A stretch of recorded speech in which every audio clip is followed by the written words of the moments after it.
कैसे आप लोग सब बढ़िया होंगे, अच्छे से होंगे और अच्छे से पढ़ाई कर रहे होंगे।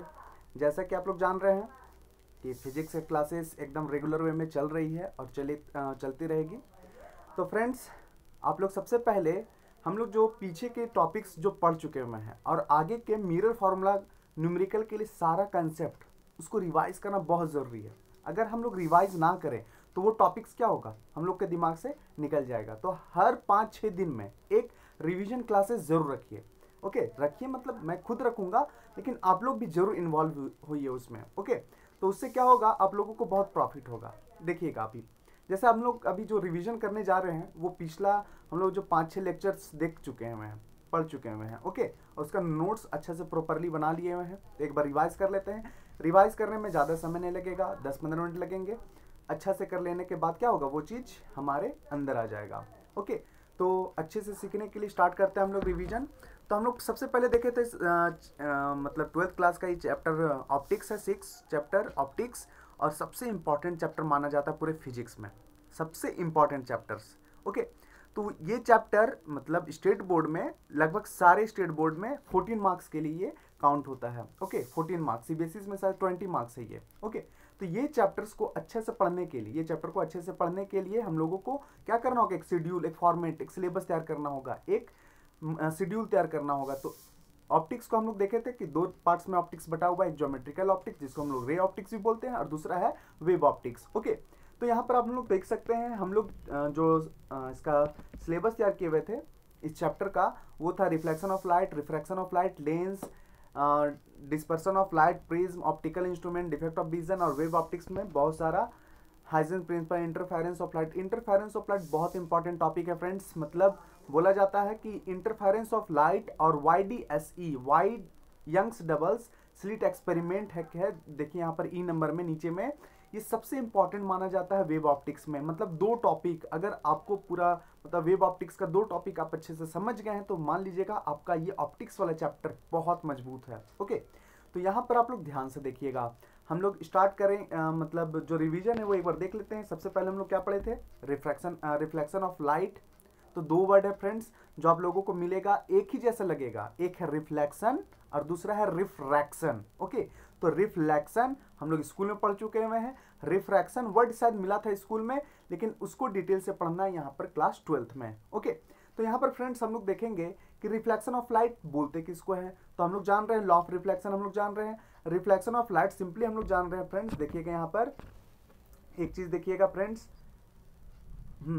रिफ्लेक्शन ऑफ लाइट, कोई भी सरफेस से अगर लाइट टकराकर, लाइट इंसिडेंट होकर वापस रिफ्लेक्ट हो जाए, वापस चला जाए, वापस उसी मीडियम में चला जाए। ओके, सुनिएगा ध्यान से, जो मीडियम से आया अगर रिफ्लेक्शन उसी मीडियम में हो जाए, अगर रे उसी मीडियम में चला जाए, और वो मीडियम हमेशा याद रखिएगा फ्रेंड्स एयर होना चाहिए, एयर। ठीक है, क्योंकि आगे जाके यहाँ पर अगर मीडियम हम लोग चेंज करते हैं, एयर के जगह में पूरा वाटर अगर हो जाए, उसके ऊपर में अगर हम लोग मिरर रखें और वाटर में ही टॉर्च जलाए और वाटर में ही अगर लाइट रिफ्लेक्ट वापस हो जाए, तो वो दूसरा टर्म कहलाएगा फ्रेंड्स, उसको बोलते हैं टोटल इंटरनल रिफ्लेक्शन। बतलाएंगे आगे का टॉपिक्स में है वो फ्रेंड्स, वो पढ़ेंगे हम लोग डिटेल से। तो हम लोग अभी रिवीजन करने के लिए निकले हुए हैं। तो रिफ्लेक्शन में हम लोग जान रहे हैं ये कि इंसिडेंट रे, रिफ्लेक्टेड रे, कोई भी सरफेस फ्रेंड्स ध्यान में रखिएगा, कोई भी सरफेस बोल रहे हैं, मिरर नहीं, तो सारा मिरर या सरफेस, कोई भी सरफेस जिससे लाइट टकराकर वापस चला जाए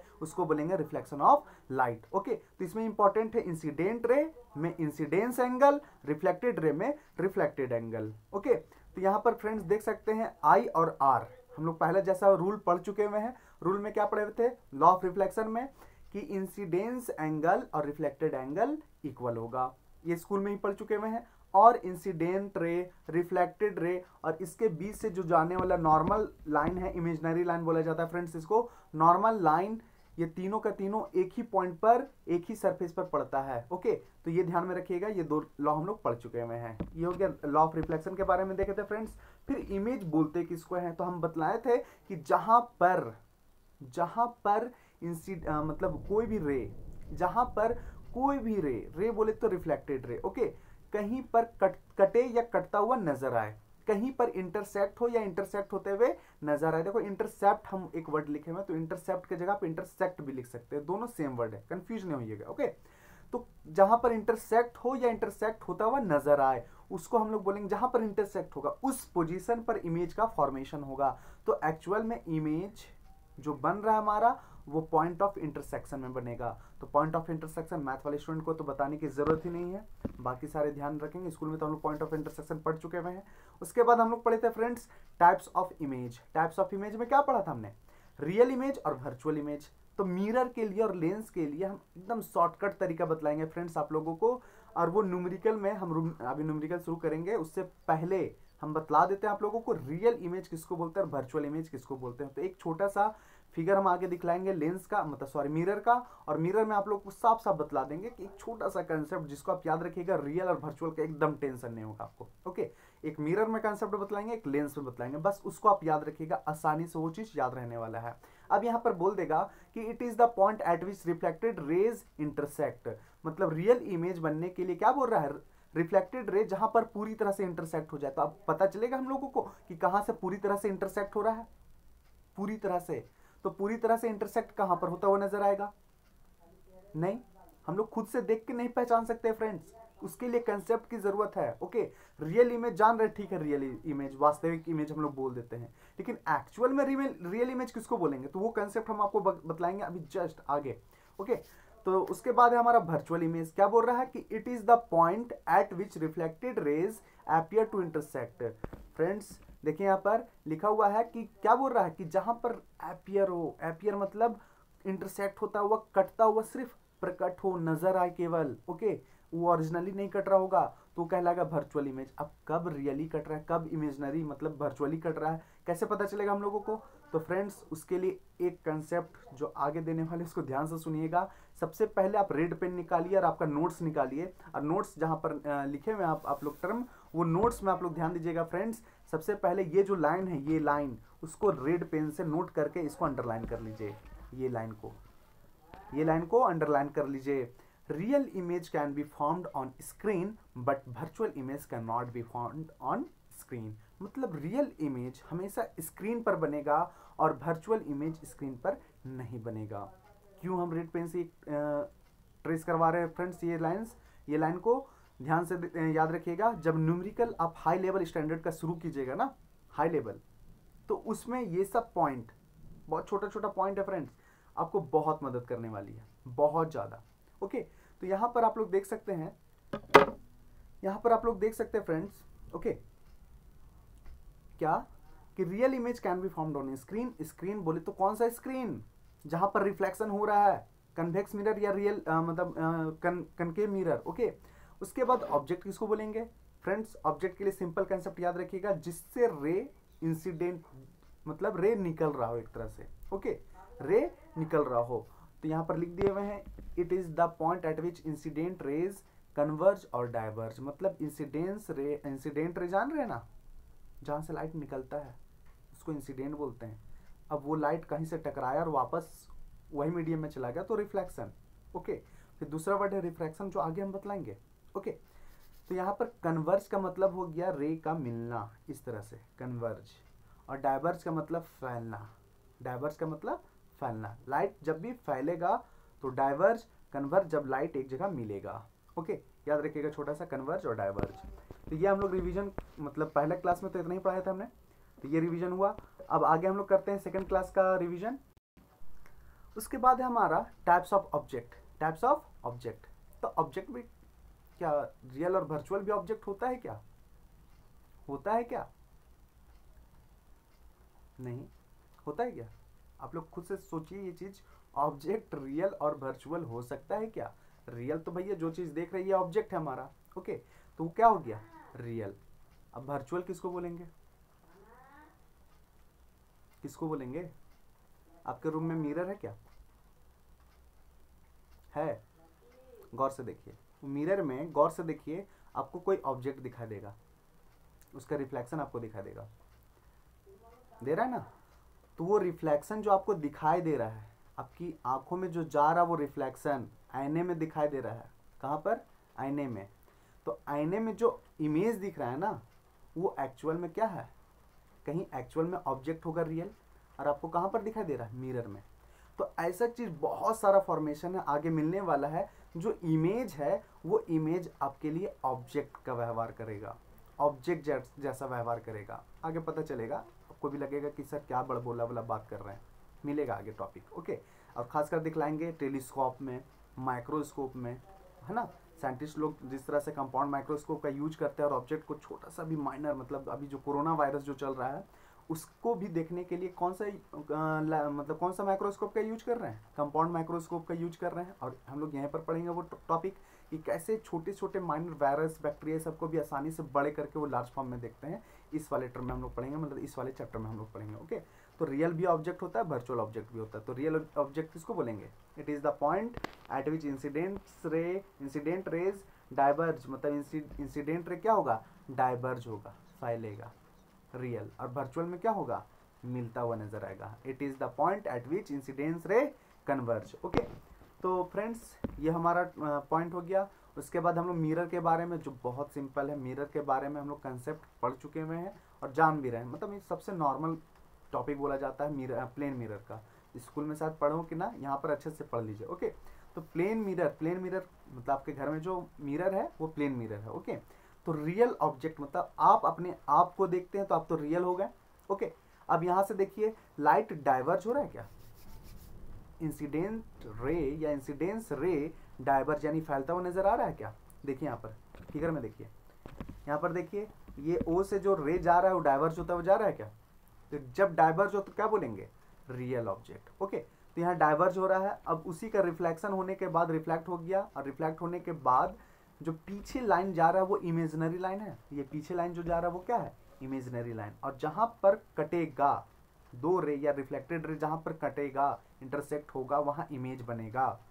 तो इमेजिनरी लाइन से जाकर इमेज जो बना वो इमेजिनरी इमेज हो गया, काल्पनिक इमेज को क्या बोलते हैं, इमेज हो गया, दृश्य क्या बोलते हैं, इमेज बोलते हैं, चलिए ठीक है।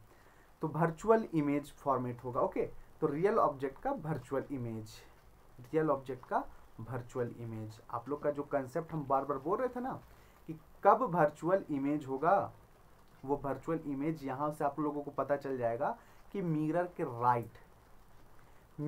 राइट कंसेप्ट जो हम पीछे बोल रहे हैं कि एक कंसेप्ट से आपको पूरे याद रहने वाला रियल इमेज और वर्चुअल इमेज। क्योंकि क्वेश्चन में न्यूमेरिकल में जब भी दिया हुआ रहता है तो ये जरूर पूछा जाता है कि रियल इमेज और वर्चुअल इमेज है या नहीं। मतलब इमेज का हम लोगों को नेचर बताना होता है, तो रियल है कि वर्चुअल है वो बतलाना होता है, तो वो यहाँ पर मदद करेगा। मिरर के राइट में अगर इमेज बना तो वर्चुअल इमेज होगा। बस एक कंसेप्ट याद रखिए, राइट में बना वर्चुअल, लेफ्ट में बना रियल, ओके। तो यहाँ पर देखेंगे प्लेन मिरर का प्रॉपर्टी हम लोग जान रहे हैं कि virtual for real object, real object के लिए वर्चुअल इमेज बनता है। इमेज इज इरेक्ट, देखिए हिंदी भी लिख दिए मैं यहाँ पर, इरेक्ट मतलब होता है सीधा।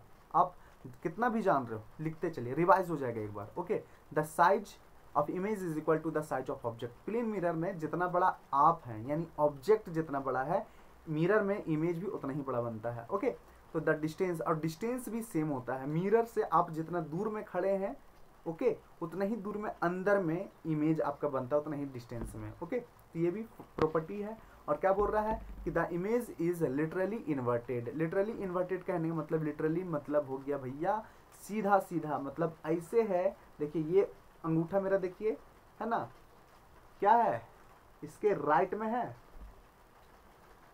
नहीं समझ में आ रहा है सर, सुनिएगा ध्यान से, वो राइट में दिखाई दे रहा है ना।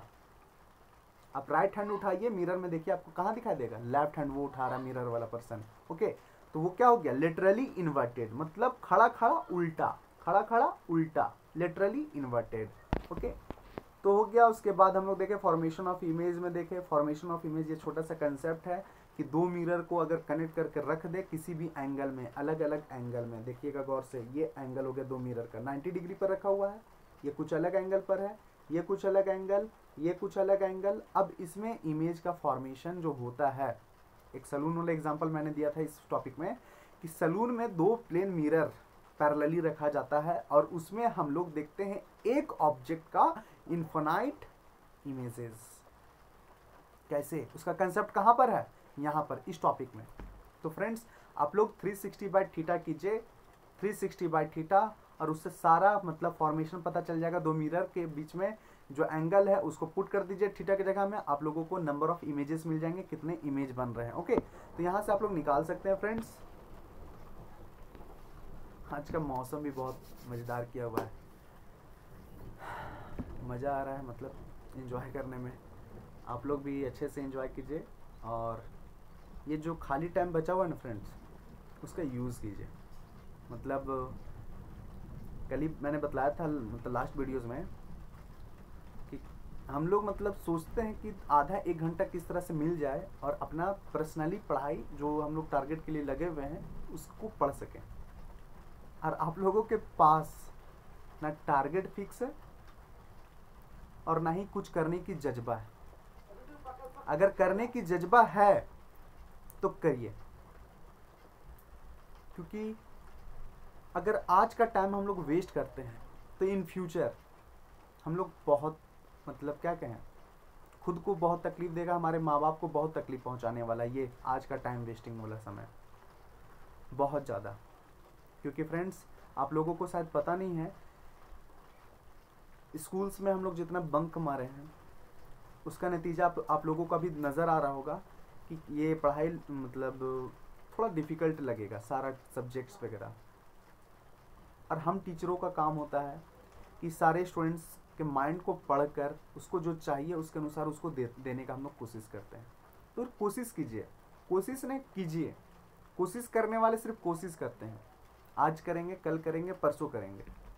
लेकिन जो इंसान अगर ठान ले कि ना हम ही करेंगे, वो कर सकता है, बहुत अच्छे से कर सकता है। तो फ्रेंड्स आप कर सकते हो। ओके, तो ये इस चीज़ पर ध्यान दीजिए कि आप जो चाह लो वो पा लोगे। ओके, यहाँ पर हम लोग फ्रेंड्स देख चुके हैं ये सब टॉपिक, उससे रिलेटेड क्वेश्चन भी बताए थे। अब पैरेलल टू मतलब image found by plane mirror parallel to each other, दो प्लेन मिरर को पैरेलल रखेंगे तो नंबर ऑफ इमेजेस कितना बनेंगे, इन्फिनिटी। ये सब हम लोग प्रैक्टिस कर चुके हैं लास्ट वीडियोस में। एक छोटा सा पॉइंट बतला देते हैं फ्रेंड्स, वो कनकेव और कन्वेक्स को लेकर अब चर्चा नहीं करने वाले कि कन्वेक्स मिरर किसको बोलते हैं, कनकेव किसको बोलते हैं। एक छोटा सा बात याद दिला देना चाहेंगे इसमें कि कनकेव सिर्फ एक मिरर को आप याद रखिए, दूसरा वाला खुद ब खुद याद रहने वाला है। ठीक है, मेरा एक कंसेप्ट है फ्रेंड्स, पूरा फिजिक्स में बोल रहे हैं। जहाँ पर दो कंपेरिजन केस आएगा, दो कंपेरिजन केस हम आपको केवल एक ही याद करवाएंगे, दूसरा देखिएगा आपको ऑटोमेटिक याद रहेगा, दूसरा ऑटोमेटिक याद रहेगा। कैसे? एक छोटा सा पॉइंट, कनकेव और कन्वेक्स मिरर पहले समझ के देखिए, दूसरा आपको खुद याद रहेगा। जैसे कनकेव मिरर आपको पता है फ्रेंड्स, ये मिरर कनकेव मिरर है। तो एक छोटा सा ट्रिक मैंने बतलाया था, कनकेव, केव का मतलब क्या होता है, गुफा। केव का मतलब क्या होता है फ्रेंड्स, गुफा होता है। और ये गुफा जैसा जिसका मुंह आकार होगा, जिसका आकार गुफा जैसा होगा, वो कनकेव मिरर होगा। तो एक मैंने याद कर लिया, तो इसका जस्ट अपोजिट मिरर ये होगा। ओके, तो ये तुम्हारा कन्वेक्स मिरर होगा। तो आपने सिर्फ केवल ये याद रखा, कनकेव, कन्वेक्स ऑटोमेटिक याद रहेगा। ओके, तो एक को आप जड़ से पकड़िए और दूसरा अपने आप वो आपके अंदर आ जाएगा। ओके, तो ये कनकेव कन्वेक्स का हम लोग तो टर्म समझ गए में थे, ये क्लियर है, ये क्लियर है। तो फ्रेंड्स हम लोग बहुत सारा टॉपिक देख चुके हैं और कुछ टर्म था जिसको हम लोगों को याद रखना है। देखिए हम बतलाते एक चीज़, सबसे पहले जो बच्चे 10th क्लास में बहुत अच्छे से पढ़े होंगे उसको ये सब क्लासेस थोड़ा सा बोरिंग लगेगा, लग भी रहा होगा बहुत कुछ। लेकिन फ्रेंड्स एक ही चीज़ को बार बार पढ़ने से ना वो चीज़ आपके लिए क्या हो जाएगा, रट्टा हो जाएगा। क्या हो जाएगा, रट्टा हो जाएगा। और वो रट्टा होने के बाद आप उस चीज़ में क्या होने लगेंगे, महारत हासिल करने लगेंगे। ओके, तो मेरा काम है आपको एकदम बच्चों की तरह पढ़ाना। अब आपका जो फ़र्ज है, आपका जो क्या बोले, आपका जो तरीका है और आपका जो काम है वो ये है कि मेरे छोटे छोटे बातों को लेकर आप डीप घुसना सीखिए। क्योंकि आप जितना डीप नॉलेज लीजिएगा, आपका बेस और आगे का इन फ्यूचर कमांड वो मजबूत होता जाएगा। ओके, तो जो बोरिंग समझ रहे हैं उसके लिए तो ये वीडियोस बेकार हो जाएंगे, लेकिन जो फ्रेंड्स सीरियसली होकर पढ़ रहे होंगे या पढ़ेंगे आगे भी साथ में मेरे, वो सच बतला रहा हूँ, फिजिक्स में मतलब मेरा एक्सपीरियंस बतला रहा है फ्रेंड्स, बहुत सारे स्टूडेंट्स, मेरे स्टूडेंट्स जो आज दूसरे स्टूडेंट को आसानी से पढ़ा सक रहे हैं इसी वजह से। ओके, तो फ्रेंड्स एक मैं बात बतलाना चाहूँगा जो अपने लाइफ में मैंने सीखा है, वो ये है कि हम मतलब कुछ भी जो भी चीज़ पढ़ते हैं, कोई भी चीज़ है ना, एज अ टीचर के रूप में पढ़ने का कोशिश कीजिए। टीचर मतलब वो टॉपिक को आपको किसी को पढ़ाना पड़ सकता है, किसी को पढ़ा सके आप वो टॉपिक को, तो उस टाइप में अगर आप पढ़ते हैं तो सच मानिए उस टॉपिक को आप बहुत अच्छे से सीखने वाले हैं। क्योंकि एक टॉपिक को बतलाने के लिए ये सिर्फ टॉपिक के बात नहीं जानकारी चाहिए, पूरा उसका बैकग्राउंड और उसका आगे का बात सारा पता होना चाहिए। क्योंकि टीचर आगे पीछे सारा चीज़ जानकर उस बीच का कंसेप्ट को आपको बतलाता है ना, मतलब कंप्रेस करके। बहुत वो बुक पढ़ने के बाद पता चलता है कि वो लाइन बहुत इंपॉर्टेंट है।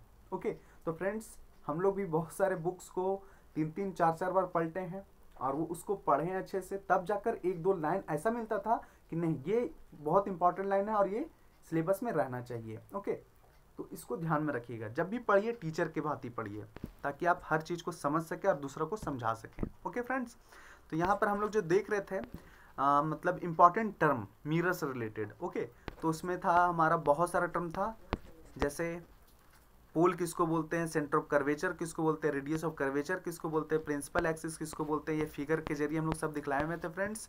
ये पोल हो गया हमारा, ये पी हमारा पोल हो गया, और सेंटर से लेकर पोल तक का जो डिस्टेंस है वो रेडियस हो गया, और रेडियस बोले तो सेंटर और पोल के बीच का जो पॉइंट हो गया वो फोकस हो जाएगा हमारा। और बाकी radius of curvature, radius of curvature तुम्हारा रेडियस का लेंथ हो गया, फोकल लेंथ एफ से लेकर और पी का लेंथ हो गया फोकल लेंथ। इसमें से जो छोटे छोटे टर्म है ना फ्रेंड्स, उसमें से ये है ऑब्जेक्ट डिस्टेंस और इमेज डिस्टेंस। मान लीजिए ऑब्जेक्ट यहाँ पर रखा हुआ है, तो ऑब्जेक्ट डिस्टेंस हमेशा यू से डिनोट करेंगे पूरा फिजिक्स में फ्रेंड्स।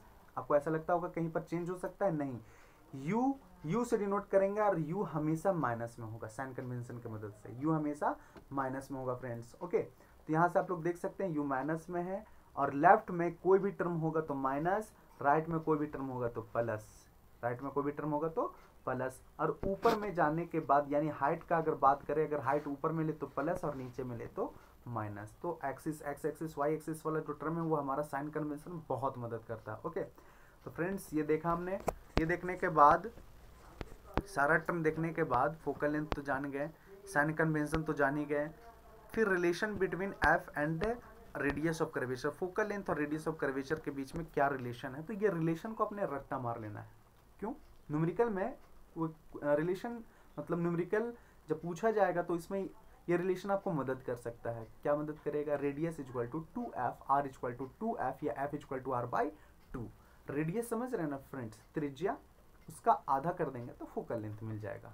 ये हमने पढ़ा। फिर मिरर फार्मूला हम लोगों ने देखा, क्या देखा? Mirror formula. ओके, तो ये मिरर फार्मूला हम लोग तो स्कूल लाइफ में बहुत अच्छे से पढ़े हुए थे। क्या पढ़े हुए थे? 1/f equal to 1/b plus 1/u या 1/u प्लस 1/v। तो फ्रेंड्स आप लोगों को u और v पर फोकस करना है, मतलब फोकस बोल रहे हैं तो ये फोकस वाला फोकल लेंथ मत समझ लीजिएगा, ध्यान देना है। u हमारा हो गया object, u object, v image, u object v image, रट्टा मार लीजिए। पता है आप लोगों को, याद है, बार बार बोलने से ना, क्या बोल रहे हैं, एक ही चीज को बार बार दोहराने से उस चीज में पकड़ बन जाता है। हम पकड़ बनवाने का कोशिश कर रहे हैं आप लोगों का, तो इसलिए आप लोग साथ में बोलते हुए चलिए तो ज्यादा बेनिफिट होगा आप लोगों को। ओके, तो यहाँ से देख सकते हैं 1/f equal to 1/u minus plus 1/v, ये हमारा मिरर फार्मूला है फ्रेंड्स। मिरर फार्मूला हम लोग देख चुके थे पिछले वाले कंसेप्ट में। ओके, मिरर फार्मूला से हम लोग न्यूमेरिकल तैयार करने वाले हैं, तो मिरर फार्मूला का जो 6 केस था उसको भी हम लोगों को देखना बहुत जरूरी। 6 केस जानने से पहले फ्रेंड्स हम लोग जानेंगे लीनियर मैग्नीफिकेशन। मैग्नीफिकेशन तो सब जान रहे हैं। मैग्नीफिकेशन किसको बोलते हैं? कैमरा, मोबाइल में आप लोगों का तो सबका कैमरा होगा, वो जो आप लोग जूम कर रहे हैं ना, कोई भी ऑब्जेक्ट, एकदम छोटा सा ऑब्जेक्ट भी बड़ा होने लगता है, होता है ना, बड़ा होकर दिखता है आपको, मैग्नीफाई होकर दिखता है, तो मैग्नीफाई, वही जूम प्रोसेस को बोलते हैं मैग्नीफिकेशन। क्या बोलते हैं? मैग्नीफिकेशन। अब कोई बड़ा ऑब्जेक्ट को हम छोटा भी कर सकते हैं, छोटा ऑब्जेक्ट को बड़ा भी कर सकते हैं। कर सकते हैं कि हम लोग के पास मैजिक है क्या? नहीं, वो मिरर करेगा। कौन करेगा? मिरर। ओके, तो लीनियर मैग्निफिकेशन मिरर के लिए हम लोग पढ़ रहे हैं, फिर लीनियर मैग्निफिकेशन लेंस के लिए पढ़ेंगे। ओके, तो यहाँ पर हम लोग लीनियर मैग्निफिकेशन I/O लिखे, आप लोग स्कूल में पढ़े होंगे H/H'। ओके, रट्टा मारे होंगे H/H'। अब यहाँ पर I/O याद रखिएगा, ये मतलब मेरा बनाया हुआ है, आपको शायद बुक में ना मिले। I/O इमेज बटा object, image height of image, O object का height. Okay, height of object, इससे बहुत आसानी से याद रहता है I/O। Okay, height of image, it is the ratio of height of image and height of object is called linear magnification. इसका कोई यूनिट नहीं होता फ्रेंड्स। ओके, तो लीनियर मैग्निफिकेशन में मैग्निफिकेशन के बारे में जानेंगे, और मैग्निफिकेशन का तो रिलेशन निकाल चुके हैं। एक और फार्मूला होता है -b/u, मतलब अगर हाइट निकालना हो ऑब्जेक्ट का, इमेज का कितना हाइट है, तो उसका दूरी से ही पता चल जाएगा फ्रेंड्स कि उसका मैग्निफिकेशन कितना है। ओके, तो मैग्निफिकेशन को हमेशा m1 माना जाता है फ्रेंड्स। क्या माना जाता है? 1 से अगर छोटा रहा, मैग्निफाइंग पावर का बात बोल रहे हैं फ्रेंड्स, m से अगर छोटा रहा मैग्निफिकेशन, m से 1, मैं m बराबर 1 और 1 से छोटा रहा, तो 1 हो गया एक्चुअल ऑब्जेक्ट का हाइट। 1 से छोटा रहा तो ऑब्जेक्ट से छोटा बना इमेज, और 1 से बड़ा रहा तो ऑब्जेक्ट से बड़ा बना इमेज। ओके, तो ये चीज़ याद रखिएगा। उसी के बारे में हम लोग पढ़ चुके हैं पहले कि m अगर ग्रेटर देन 0 है तो इरेक्ट एंड वर्चुअल बनेगा, m लेस देन 0 है तो इन्वर्टेड एंड रियल इमेज बनेगा। ओके, तो ये भी कंसेप्ट है, आपको याद रखना है। और v और u के मदद से, मतलब v के मदद से हम लोग जान सकते हैं कि इमेज कैसा बन रहा है, रियल बन रहा है कि वर्चुअल बन रहा है। तो आप लोगों को बतलाया था मिरर के राइट, मिरर के राइट, मिरर के राइट, मिरर के राइट अगर जाएगा तो वर्चुअल, और लेफ्ट जाएगा तो रियल। ओके, अभी न्यूमेरिकल में पता चल जाएगा, अभी बोले तो नेक्स्ट वीडियोस में। ओके, तो यहाँ पर देख सकते हैं फ्रेंड्स, मैग्नीट्यूड ऑफ एम, तीसरा नंबर देखिएगा। मैग्नीट्यूड ऑफ एम क्या बोल रहा है? Size of image is greater than the size of object. मतलब 1 से अगर बड़ा रहा मैग्नीफाइंग पावर, उसका मैग्नीट्यूड 1 से अगर ज़्यादा रहा तो हम कहेंगे कि इमेज बड़ा बना हुआ है ऑब्जेक्ट के मुकाबले। तो अभी बतलाया हमने। ओके, तो और छोटा रहा m का वैल्यू 1 से, तो कहेंगे छोटा बना। ओके, और 1 के बराबर जितना आ गया तो बराबर, इक्वल साइज। ओके, तो ये हमने देखा। और उसके बाद फॉर्मेशन ऑफ इमेज, जो 6 केस हमने करवाया था, वो 6 केस आप अच्छे से कर लिए होंगे। ओके, तो यहाँ पर जो अलग अलग फॉर्मेशन है फ्रेंड्स, इससे सिर्फ आपको न्यूमेरिकल में मदद मिलता है। ये एग्जाम में पूछने वाला नहीं है और ये केस आने वाला भी नहीं, लेकिन ये केस बहुत इंपॉर्टेंट है फ्रेंड्स, ये केस बहुत इंपॉर्टेंट है। समझ रहे कुछ? बहुत इंपॉर्टेंट ये केस, मतलब नेक्स्ट वीडियोस में है, मतलब नेक्स्ट वीडियो में जो आप लोगों का मिरर फार्मूला से रिलेटेड न्यूमेरिकल होगा फ्रेंड्स, उसके लिए इसमें हम आपको एक छोटा सा कंसेप्ट देंगे, वो आप लोग लिख लीजिएगा।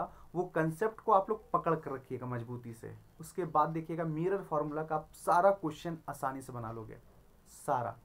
ओके, तो फ्रेंड्स आज के लिए इतना ही काफ़ी है। तो मिलते हैं हम नेक्स्ट वीडियो में। तब तक के लिए आप लोग ध्यान से पढ़िए और अच्छे से पढ़िए, एक शेड्यूल बनाइए, एक रोड मैप बनाइए जिसको आप फॉलो कर सके अच्छे से। ओके, मिलते हैं फ्रेंड्स।